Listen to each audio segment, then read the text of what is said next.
Welcome to Digital Cafe. My name is Mike Koenigs. I'm here today with the productivity guy, Alex Mandossian. He's sharing his best tips, in fact, 20 of them, about how to boost productivity. This is a great one. It's how do I boost my productivity with public interviews?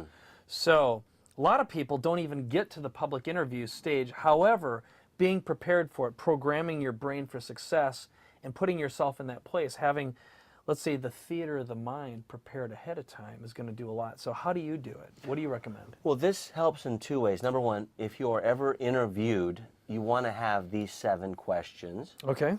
And if you interview anyone, this is a 7-question template. Now, in my world, I've taught many secrets type courses. They've been virtual. Yeah. Teleseminar secrets, stick strategy secrets, virtual book tour secrets, internet optimization secrets. They're all high-end courses, and they all require for faculty to be part of it. So one of the worst things that you can do is have faculty members who are great content providers, know their stuff, but cannot do an interview. So what I tell them in advance is, these are the 7 questions I'll be asking you. We may mill around a bit, you know, and segue, but these are 7 that must come in. Now here are the first 4. Okay. And they deal with learning styles I learned from David Kolb. And these are, by the way, writer-downers, so make sure that you're doing what I'm doing. Look at all these notes I've been taking as Alex has been talking here today. I've got a lot of these. So programming your brain for success starts with the analog. It does, and I believe this way, old school is much better than this way because it gets diluted the other way. You know what I mean? Exactly, and it's a vehicle for distraction. This requires that you're physical, you're tactile, you feel it. You don't smell ink anymore. No, but, you're touching the paper, yeah. and I agree with you. I'm glad that you believe in that. Well, the first question you want to ask, and it's counterintuitive, and I learned this from David Kolb, is some people are why learners.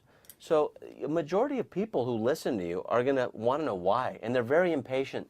They're like salespeople sometimes. Why, Yes. why? You know, my daughter's a why person. So why is this why is this topic so important? Okay, so if I'm interviewing about productivity, then I would ask my guest or host, depends which direction I'm going, I'm going to ask the question, why is productivity so important to your business, to your personal life? So the first question is the why question. Great. That's a template. Second question, and this is what most people start with, but it's a mistake. What? What is the definition of blank? Or what is blank defined? So what is the definition of productivity? When someone asks me what productivity is, I say 5-word definition: maximum results in minimum time. Maximum results in minimum time. And we're done. Third question, how does productivity work step by step? Now, I'm just using productivity as the catch-all term. It could be any topic, right? So how does putting video online work on a step-by-step basis? Yeah. How does putting up a blog on a step-by-step basis work? So the how-to question, many people who are having a bias towards how, that's because they're how-to people.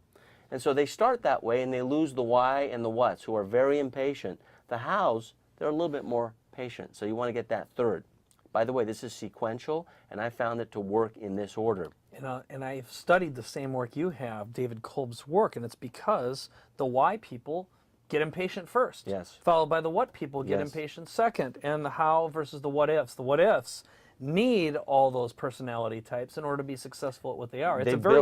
It's a built-in character selfishness clause. It is. Kind of, yeah. So, and you hit the mark. Yeah. The fourth Because you're question, a big what-iffer. I'm a what-if. Right. I'm a what-if person. And I used to start my public speeches, my professional speeches, with what if. Exactly, because that's you and I, because I'm the same way. We assume that everyone's just like us. Right. Biggest mistake everyone makes is Exactly. the practicing empathy, right? You've got to feel, understand, completely experience someone else's experience in order to be a great salesperson, So a great teacher. the fourth question being what if, as you are and I am, that's why we're excited about it. Yeah, exactly. Is what if you actually did this? We know the why, the what, and the how. What results would I get? What results will you get? Now, Yeah. I like to have results that are time shifted, 30 days, 90 days, and 1 year. So my favorite what if answer is, what if you turn your annual income into a monthly income in 3 years or less? Yeah. I'm not saying it's going to happen, but what if? So I'll go to a crowd of, let's say, 700 people. And it could be a very skeptical crowd in a very skeptical part of the world. And I'll say, I'm not saying it's going to happen, but what if it did? What would you do with the extra money? What a powerful question, because you start eliminating all of the adult thinking that they've had, and you go back to the childhood years of wonder, where they belong. And they tap into the heart, and they tap into that time before they heard the words, "because I said so," which was probably from a parental figure who didn't mean to do it, Yeah. but it shut down the why, what, and how machine. Yeah. So